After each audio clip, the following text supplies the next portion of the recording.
Hallelujah, hallelujah, hallelujah, hallelujah, hallelujah, hallelujah.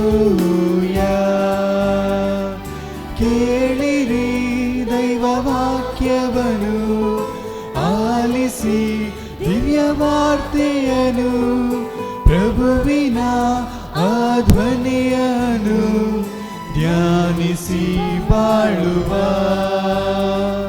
ಧ್ಯಾನಿಸಿ ಬಾಳುವ. Hallelujah, hallelujah, hallelujah, hallelujah, hallelujah, hallelujah.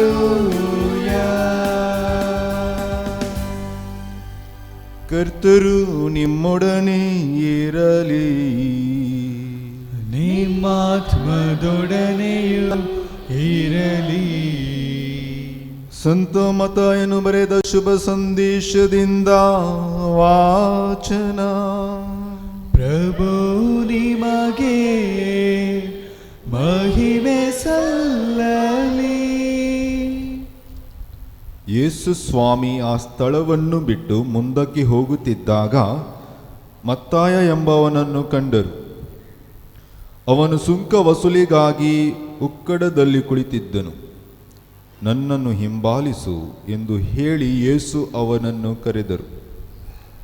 ಮತ್ತಾಯನು ಎದ್ದು ಅವರನ್ನು ಹಿಂಬಾಲಿಸಿದನು. ಇದಾದ ಮೇಲೆ ಯೇಸು ಸ್ವಾಮಿ ಮತ್ತಾಯನ ಮನೆಯಲ್ಲಿ ಊಟಕ್ಕೆ ಕುಳಿತಿದ್ದರು. ಬಹುಮಂದಿ ಸುಂಕದವರು ಪಾಪಿಸ್ಟರು ಅಲ್ಲಿಗೆ ಬಂದರು.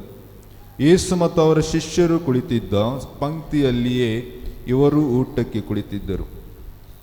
ಫರಿಸಾಯರು ಇದನ್ನು ಕಂಡದ್ದೇ ಯೇಸುವಿನ ಶಿಷ್ಯರಲ್ಲಿ ಉದ್ದೇಶಿಸಿ, ನಿಮ್ಮ ಗುರು ಇಂತಹ ಬಹಿಷ್ಕೃತ ಜನರ ಜೊತೆಯಲ್ಲಿ ಊಟ ಮಾಡುತ್ತಿರುವುದೇ ಎಂದು ಆಕ್ಷೇಪಿಸಿದರು.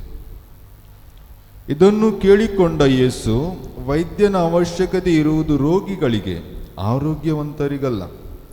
ನೀವು ಹೋಗಿ ನನಗೆ ಬೇಕಾದುದು ದಯೆ, ಯಜ್ಞ ಬಲಿಯಲ್ಲ ಎಂದು ಪವಿತ್ರ ಗ್ರಂಥದಲ್ಲಿ ಬರೆದಿರುವ ವಾಕ್ಯದ ಅರ್ಥವನ್ನು ಕಲಿತುಕೊಳ್ಳಿ. ನಾನು ಕರೆಯಲು ಬಂದಿರುವುದು ಧರ್ಮಿಷ್ಠರನ್ನಲ್ಲ, ಪಾಪಿಷ್ಠರನ್ನು ಎಂದರು. ಪ್ರಭುವಿನ ಶುಭ ಸಂದೇಶವಿದು. ಕ್ರಿಸ್ತರೇ ನಿಮಗೆ ಸ್ತುತಿ ಸಲ್ಲಲಿ.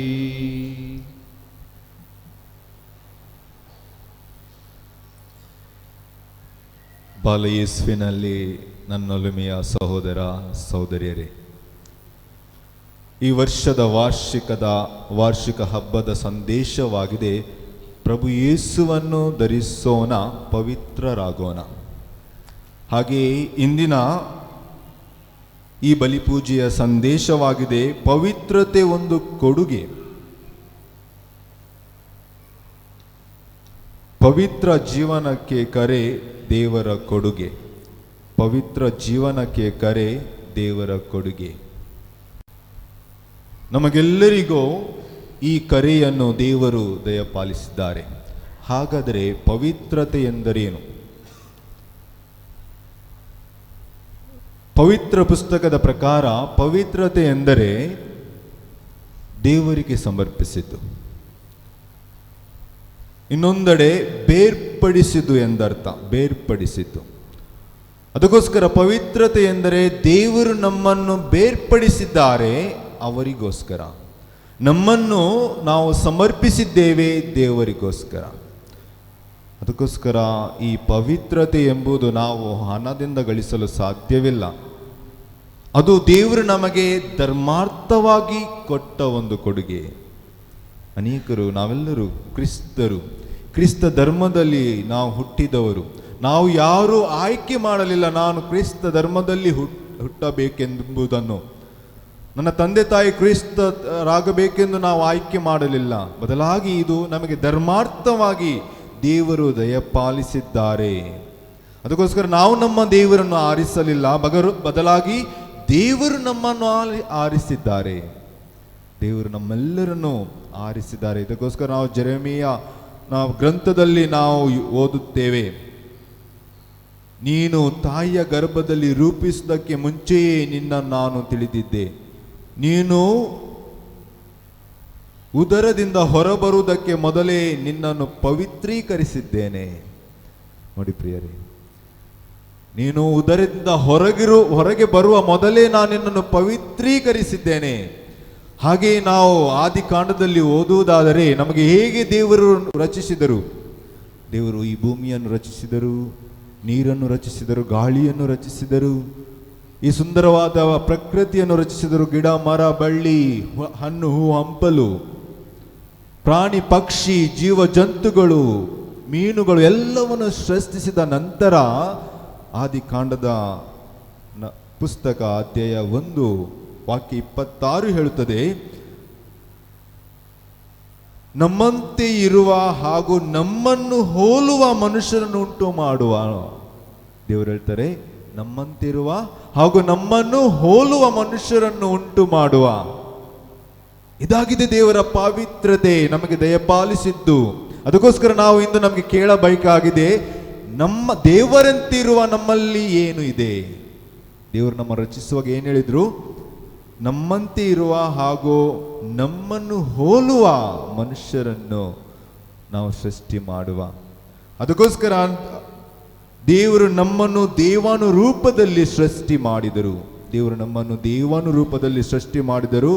ಅದೇ ಏದೆನಿನ ಉದ್ಯಾನದಲ್ಲಿ ಮಾನವನ ಪತನವಾಯಿತು. ಪಾಪದಿಂದ ಆ ಪವಿತ್ರತೆಯೇ ಆ ಮಾನವ ಕಳೆದುಕೊಂಡ. ಪುನಃ ಆ ಪವಿತ್ರತೆಯನ್ನು ಈ ಮನುಕುಲಕ್ಕೆ ಕೊಡಲು, ನಮಗೆಲ್ಲರಿಗೂ ಕೊಡಲು ಆ ದಿನದಿಂದ ದೇವರು ಸದಾ ಇಡೀ ಮನುಕುಲಕ್ಕೆ ಅವರ ಸಾಂಗತ್ಯವನ್ನು ಕೊಟ್ಟು ಸದಾ ಆ ಪವಿತ್ರತೆಯನ್ನು ಕೊಡಲು ದೇವರು ಸದಾ ಹಂಬಲಿಸುತ್ತಾರೆ. ಅಬ್ರಾಹ್ಮನಿಗೆ ಕರೆ ನೀಡುತ್ತಾರೆ, ಅದರ ಮುಖಾಂತರ ಇಸ್ರಾಯೇಲ್ ಜನಾಂಗವನ್ನು ಆಯ್ಕೆ ಮಾಡುತ್ತಾರೆ. ಮೋಶೆಯ ಮುಖಾಂತರ ಆ ಇಸ್ರಾಯೇಲ್ ಜನಾಂಗವನ್ನು ಆ ಬಂಧನದಿಂದ ಬಿಡುಗಡೆ ಮಾಡುತ್ತಾರೆ. ಹಾಗೆ ನ್ಯಾಯಕರ್ತರ ಮುಖಾಂತರ, ಪ್ರವಾದಿಗಳ ಮುಖಾಂತರ, ಅರಸರ ಮುಖಾಂತರ ಈ ಇಸ್ರಾಯೇಲ್ ಜನಾಂಗದ ಪವಿತ್ರತೆಯನ್ನು ಸದಾ ಕಾಪಾಡಲು ದೇವರು ಬಯಸುತ್ತಾರೆ. ಅದಕ್ಕಿಂತ ಕೊನೆಯದಾಗಿ ತನ್ನ ಏಕೈಕ ಪುತ್ರರನ್ನು ಈ ಧರೆಗೆ ಕಳುಹಿಸಿ, ತನ್ನ ಏಕೈಕ ಪುತ್ರರನ್ನು ಈ ಧರೆಗೆ, ಈ ಮನುಕುಲಕ್ಕೆ ಸಮರ್ಪಿಸಿ ಆ ಪವಿತ್ರತೆ ಪುನಃ ಈ ಮನುಕುಲಕ್ಕೆ ಕೊಡಲು, ಕೊಡುಗೆಯಾಗಿ ಕೊಡಲು ದೇವರು ಸದಾ ಹಂಬಲಿಸುತ್ತಾರೆ. ಅದಕ್ಕೋಸ್ಕರ ನಾವು ಪೇತ್ರನ ಪತ್ರ, ಮೊದಲನೇ ಪತ್ರ ಅಧ್ಯಾಯ 1 16ನೇ ವಾಕ್ಯದಲ್ಲಿ ನಾವು ಓದುತ್ತೇವೆ, ನಾನು ಪವಿತ್ರರಾಗಿರುವುದರಿಂದ ನೀವು ಪವಿತ್ರರಾಗಿರಿ. ದೇವರು ನಮಗೆ ಕೊಟ್ಟ ಕರೆ, ನಾನು ಪವಿತ್ರರಾಗುವುದರಿಂದ ನೀವು ಕೂಡ ಪವಿತ್ರರಾಗಿರಿ. ನಾವೆಲ್ಲರೂ ಪವಿತ್ರರಾಗಿರಬೇಕೆಂಬುದೇ ದೇವರ ಹಂಬಲ, ದೇವರ ಆಯ್ಕೆ. ಇದಕ್ಕೋಸ್ಕರ ಈ ಕೊಡುಗೆಯನ್ನು ದೇವರು ಈ ನಾವು ರೂಪುಗೊಳ್ಳುವ ಮೊದಲೇ ನಮಗೆ ದಯಪಾಲಿಸಿದ್ದಾರೆ ಎಂದು ಸಂತ ಪೌಲರು ಎಫೆಸರಿಗೆ ಬರೆದ ಪತ್ರದಲ್ಲಿ ಅಧ್ಯಾಯ 1 ವಾಕ್ಯ 4ದಲ್ಲಿ ನಾವು ಓದುತ್ತೇವೆ, ಜಗತ್ತು ಸೃಷ್ಟಿಯಾಗುವ ಮೊದಲೇ ದೇವರು ಯೇಸುವಿನಲ್ಲಿ ನಮ್ಮನ್ನು ತಮ್ಮಣ್ಣವರಾಗಿ ಆರಿಸಿಕೊಂಡರು. ಹೀಗೆ ಅವರು ಸನ್ನಿಧಿಯಲ್ಲಿ ನಾವು ನಿಷ್ಕಳಂಕರು, ನಿರ್ದೋಷಿಗಳು ಆಗಿರಬೇಕೆಂದು ಇಚ್ಛಿಸಿದರು. ನಾವೆಲ್ಲರೂ ನಮ್ಮೆಲ್ಲ ಪಾಪಗಳಿಂದ, ನಮ್ಮೆಲ್ಲ ದುರುದ್ದೇಶಗಳಿಂದ ಪರಿಶುದ್ಧಗೊಳಿಸಲು ನಾವೆಲ್ಲರೂ ಶುದ್ಧರಾಗಬೇಕೆಂದು ದೇವರು ಬಯಸುತ್ತಾರೆ. For he chose us in him before the creation of the world to be holy. ಈ ಪೃಥ್ವಿ ಸೃಷ್ಟಿಯಾಗುವ ಮೊದಲೇ ನಮ್ಮನ್ನು ಪವಿತ್ರರಾಗಬೇಕೆಂದು ದೇವರು ಆಯ್ಕೆ ಮಾಡುತ್ತಾರೆ. ಹಾಗಾದರೆ ಹೇಗೆ ಪ್ರಿಯರೇ ಈ ಪವಿತ್ರತೆ ಎಂಬುದು ಒಂದು ಕೊಡುಗೆಯಾಗಿದೆ? ಹೇಗೆ ಈ ಪವಿತ್ರತೆ ಒಂದು ಕೊಡುಗೆಯಾಗಿದೆ? ಇದೊಂದು ಕೊಡುಗೆಯಾಗಿದೆ ಏಕೆಂದರೆ ನಾವು ನಮ್ಮ ಶಕ್ತಿಯಿಂದ ಇದನ್ನು ಗಳಿಸಲು ಸಾಧ್ಯವಿಲ್ಲ. ಯಾಕೆಂದರೆ ಜೇಮ್ಸ್ ಎಂಬ ಒಬ್ಬ ಬರಹಗಾರ ಹೀಗೆ ಬರೆಯುತ್ತಾರೆ, remember that holiness is not the way to Christ, but Christ is the way to holiness. Remember that holiness is not the way to Christ, but Christ is the way to holiness. ನಮ್ಮ ಪವಿತ್ರತೆ ದೇವರಲ್ಲಿ ಹೋಗುವ ದಾರಿಯಲ್ಲ, ಬದಲಾಗಿ ಪ್ರಭು ಯೇಸು ಕ್ರಿಸ್ತರೇ ಆ ಪವಿತ್ರತೆಗೆ ದಾರಿಯಾಗಿದ್ದಾರೆ. ಅದಕ್ಕೋಸ್ಕರ ನಾವು ಪಾಪಿಯಾದಾಗ ತನ್ನ ಏಕೈಕ ಪುತ್ರರನ್ನು ಈ ಧರೆಗೆ ಕಳುಹಿಸಿ ಆ ಪವಿತ್ರತೆ ಎಂಬುದು ಒಂದು ಕೊಡುಗೆಯಾಗಿ ಈ ಮನುಕುಲಕ್ಕೆ ದೇವರು ದಯಪಾಲಿಸಿದ್ದಾರೆ. ಅದಕ್ಕೋಸ್ಕರ ಈ ಪವಿತ್ರತೆಯನ್ನು ನಾವು ನಮ್ಮ ಜೀವನದಲ್ಲಿ ಜೀವಿಸಬೇಕಾಗಿದೆ. ಈ ಕೊಡುಗೆಯನ್ನು ನಾವು ಗಳಿಸಲು ಆಗದೆ ನಾವೇನು ಮಾಡಬೇಕು? ಈ ಕೊಡುಗೆಯನ್ನು ನಾವು ನಮ್ಮ ಜೀವನದಲ್ಲಿ ಗಳಿಸಲು ನಾವೇನು ಮಾಡಬೇಕು? ಒಂದೇ ದಾರಿ, ನಾವು ನಮ್ಮನ್ನೇ ಪ್ರಭು ಕ್ರಿಸ್ತರಿಗೆ ಸಮರ್ಪಿಸೋದು. ಯಾವಾಗ ನಾವು ನಮ್ಮ ಜೀವನವನ್ನು ಪ್ರಭು ಕ್ರಿಸ್ತರಿಗೆ ಸಮರ್ಪಿಸುತ್ತೇವೆಯೋ ಆಗ ಅವರು, ನಮ್ಮ ಪ್ರಭು ಕ್ರಿಸ್ತರು ನಮ್ಮನ್ನು ಆ ಪವಿತ್ರತೆಯಲ್ಲಿ ಅಲಂಕರಿಸುತ್ತಾರೆ. ಪವಿತ್ರತೆಯ ಉಡುಪನ್ನು ನಮಗೆ ಧರಿಸಿ ನಮ್ಮನ್ನು ಪವಿತ್ರಗೊಳಿಸುತ್ತಾರೆ. ಕೊನೆಯದಾಗಿ ಪ್ರಿಯರೇ, ಇವತ್ತಿನ ಸಂದೇಶದ ಮುಖಾಂತರ ನಾವೆಲ್ಲರೂ ಒಂದು ವಿಷಯವನ್ನು ತಿಳಿದುಕೊಳ್ಳಬೇಕಾಗಿದೆ. ಪವಿತ್ರತೆಯ ಕೊಡುಗೆ ಕೇವಲ ಜಗದ್ಗುರುಗಳಿಗೋಸ್ಕರವಲ್ಲ. ಪವಿತ್ರತೆ ಎಂಬುದು ಕೇವಲ ಬಿಷಪ್, ಯಾಜಕ, ಧರ್ಮ ಭಗಿನಿಯರಿಗೆ ಅಲ್ಲ, ಬದಲಾಗಿ ಈ ಪವಿತ್ರತೆ ನಮ್ಮೆಲ್ಲರಿಗೂ ಅತಿ ಅಗತ್ಯ. ಅದಕ್ಕೋಸ್ಕರ ನಾವು ಪ್ರಾರಂಭದಲ್ಲಿ ಹೇಳಿದ್ದೆ, ಜಗದ್ಗುರು ಜಾನ್ ಪಾಲ್ II ಅವರ ಸಂದೇಶ. ಅವರು ಹೇಳ್ತಾರೆ, all are called to holiness and holy people alone can renew humanity. ಎಲ್ಲರಿಗೆ ಈ ಪವಿತ್ರತೆಗೆ ಕರೆಯನ್ನು ನೀಡಲಾಗಿದೆ ಮತ್ತು ಈ ಪವಿತ್ರತೆ ಮಾತ್ರ ಈ ಮನುಕುಲವನ್ನು ನವೀಕರಿಸಲು ಸಾಧ್ಯ. ಅನೇಕರು ಧರ್ಮದ ಕುರಿತು ತಪ್ಪು ತಿಳುವಳಿಕೆ ನಮ್ಮಲ್ಲಿದೆ. ಧರ್ಮ ಎಂದರೆ ನಾವೆಲ್ಲವನ್ನೂ ತೊರೆದು ಕೇವಲ ಧರ್ಮದ ಮುಖವಾಡ ಧರಿಸಿ ಜೀವಿಸುವುದಲ್ಲ. ಧರ್ಮವೆಂದರೆ ಪ್ರತಿಯೊಬ್ಬರನ್ನು ಪ್ರೀತಿಸಿ, ಪ್ರತಿಯೊಬ್ಬರಾಗಿ ನಮ್ಮ ಸಹಾಯವನ್ನು ಕೊಟ್ಟು ಪ್ರತಿಯೊಬ್ಬರಲ್ಲಿ ಪ್ರೀತಿ ಸಹಬಾಳ್ವೆಯಿಂದ ಜೀವಿಸುವುದೇ ಈ ಪವಿತ್ರತೆ. ಅದಕ್ಕೋಸ್ಕರ ನಾವು ನಮ್ಮಲ್ಲಿ ಕುಟುಂಬದಲ್ಲಿ ಜೀವಿಸುವಾಗ, ನಮ್ಮ ಕೆಲಸದ ಸ್ಥಳಗಳಲ್ಲಿ ನಮ್ಮ ಈ ಜೀವನ ಪವಿತ್ರಗೊಳಿಸಿ, ಪವಿತ್ರದ ಮುಖಾಂತರ ಪರಸ್ಪರವನ್ನು ಪ್ರೀತಿಸಿ, ಪತಿ ಪತ್ನಿಯೊಂದಿಗೆ ಪ್ರೀತಿಯಿಂದ ಬಾಳನ್ನು ನಡೆಸಿ, ಮಕ್ಕಳಿಗೆ ಒಂದು ಒಳ್ಳೆಯ ಭವಿಷ್ಯವನ್ನು ದಯಪಾಲಿಸುವುದೇ ಆಗಿದೆ ಪ್ರಿಯರೇ ಪವಿತ್ರತೆ. ಹಾಗಾದರೆ ಪ್ರಿಯರೇ, ನಮ್ಮ ಈ ಒಂದು ಕರೆಯನ್ನು ನಾವು ಸ್ವೀಕರಿಸೋಣ. ನಮ್ಮ ಜೀವನದಲ್ಲಿ ಈ ಪವಿತ್ರತೆ ಎಂದನ್ನು ಕೊಡುಗೆಯಾಗಿ ಕೊಟ್ಟ ದೇವರಿಗೆ ಕೃತಜ್ಞತೆಯನ್ನು ಸಲ್ಲಿಸಿ ಈ ಕೊಡುಗೆಯನ್ನು ಸ್ವೀಕರಿಸಬೇಕು. ಅದು ಹೆಚ್ಚಾಗಿ ಅಗತ್ಯವಾಗಿದೆ. ಕೊಡುಗೆ ಎಂದರೆ ನಾವು ಸ್ವೀಕರಿಸದಿದ್ದರೆ ಅದು ನಮ್ಮ ಜೀವನಕ್ಕೆ ಬರಲು ಸಾಧ್ಯವಿಲ್ಲ. ದೇವರು ಈ ಕೊಡುಗೆಯನ್ನು ಧರ್ಮಾರ್ಥವಾಗಿ ನಮಗೆ ಕೊಡುತ್ತಾರೆ. ಯಾವಾಗ ನಾವು ನಮ್ಮ ಜೀವನ ಆ ಪ್ರಭು ಕ್ರಿಸ್ತರಿಗೆ ಸಮರ್ಪಿಸುತ್ತೇವೆಯೋ ಆಗ ಆ ಕೊಡುಗೆ ನಮ್ಮ ಜೀವನಕ್ಕೆ ಲಭಿಸುತ್ತದೆ. ಆ ಕೊಡುಗೆಯನ್ನು ಸ್ವೀಕರಿಸಿ ಪರರಲ್ಲಿ ಹಂಚಿ ಸಹಬಾಳ್ವೆಯಿಂದ ಜೀವಿಸುವಾಗ ನಮ್ಮ ಕುಟುಂಬ ಪವಿತ್ರವಾಗುತ್ತದೆ. ನಮ್ಮ ಕುಟುಂಬ ಪವಿತ್ರವಾಗುವಾಗ ಈ ಸಮಾಜ ಮತ್ತು ಈ ದೇಶ, ನಮ್ಮೆಲ್ಲ ಮನುಕುಲವು ಪವಿತ್ರವಾಗುತ್ತದೆ. ಹೀಗೆ ಮನುಕುಲದ ನವೀಕರಣವಾಗುತ್ತದೆ ಪ್ರಿಯರೇ. ಹಾಗಾದರೆ ಈ ದೇವರ ಕರೆಯನ್ನು ಸ್ವೀಕರಿಸೋಣ, ದೇವರೊಂದಿಗೆ ಬಾಳೋಣ, ದೇವರಿಗೆ ನಮ್ಮ ಜೀವನವನ್ನು ಸಮರ್ಪಿಸೋಣ.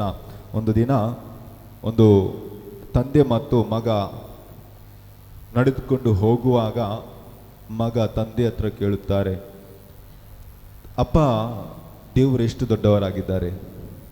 ಆಗ ತಂದೆ ಹಾರಾಡುವ ಒಂದು ವಿಮಾನವನ್ನು ತೋರಿಸಿ ಕೇಳುತ್ತಾನೆ ಮಗನಿಗೆ, ಪುಟ್ಟ, ವಿಮಾನ ಎಷ್ಟು ದೊಡ್ಡದಿದೆ? ಆಗ ಮಗ ಹೇಳ್ತಾನೆ, ಅಪ್ಪ, ತುಂಬ ಸಣ್ಣದಿದೆ. ಪುನಃ ಆ ತಂದೆ ತನ್ನ ಮಗನನ್ನು ಏರ್ಪೋರ್ಟಿಗೆ ಕರೆದುಕೊಂಡು ಹೋಗಿ, ವಿಮಾನ ನಿಲ್ದಾಣಕ್ಕೆ ಕರೆದುಕೊಂಡು ಹೋಗಿ ಪುನಃ ಕೇಳ್ತಾರೆ, ಪುಟ್ಟ, ವಿಮಾನ ಎಷ್ಟು ದೊಡ್ಡದಿದೆ? ಅಪ್ಪ, ಇವತ್ತು ನೋಡುವಾಗ ವಿಮಾನ ತುಂಬ ದೊಡ್ಡದಿದೆ. ಹಾಗೆಯೇ ಪುಟ್ಟ, ನಾವೆಷ್ಟು ದೇವರ ಹತ್ತಿರವಿದ್ದೇವೆಯೋ ಅಷ್ಟು ದೇವರು ನಮಗೆ ದೊಡ್ಡದಾಗಿ ಕಾಣುತ್ತಾರೆ. ನಮ್ಮ ಜೀವನದಲ್ಲಿ ದೊಡ್ಡದಾಗುತ್ತಾರೆ. ನಮ್ಮ ಜೀವನದಲ್ಲಿ ಅವರೇ ಜೀವಿಸುತ್ತಾರೆ. ನಾವು ದೇವರಿಂದ ಎಷ್ಟು ದೂರವಾಗುತ್ತೇವೆಯೋ ಆವಾಗ ದೇವರು ನಮ್ಮ ಜೀವನದಲ್ಲಿ ಸಣ್ಣವರಾಗುತ್ತಾರೆ ಮತ್ತು ನಮ್ಮ ದೇವರು ನಮಗೆ ಸಿಗುವುದಿಲ್ಲ. ಪ್ರಿಯರೇ, ಇದೇ ಆಗಿದೆ ಪವಿತ್ರತೆ. ದೇವರೊಂದಿಗೆ ಜೀವಿಸುವುದು, ನಮ್ಮ ಜೀವನವನ್ನು ದೇವರಿಗೆ ಸಮರ್ಪಿಸಿ ಜೀವಿಸುವುದಾಗಿದೆ ಪವಿತ್ರತೆ. ಈ ಮೊದಲನೇ ದಿನದಂದು ಈ ಒಂದು ಸಂದೇಶವನ್ನು ನಮ್ಮ ಜೀವನಕ್ಕೆ ಸ್ವೀಕರಿಸಿ ನಮ್ಮ ಜೀವನದಲ್ಲಿ ದೇವರನ್ನು ಸ್ವೀಕರಿಸೋಣ. ಆ ಪವಿತ್ರತೆಯನ್ನು ನಮ್ಮ ಜೀವನದಲ್ಲಿ ಪವಿತ್ರತೆ ಜೀವನವನ್ನು ಜೀವಿಸಲು ದೇವರ ಕೃಪಾ ವರಗಳನ್ನು ಬೇಡೋಣ. ಆ ಕ್ರಿಸ್ತನಿಗೆ ನಮ್ಮ ಜೀವನವನ್ನು ಸಮರ್ಪಿಸೋಣ. ಆಮೇನ್.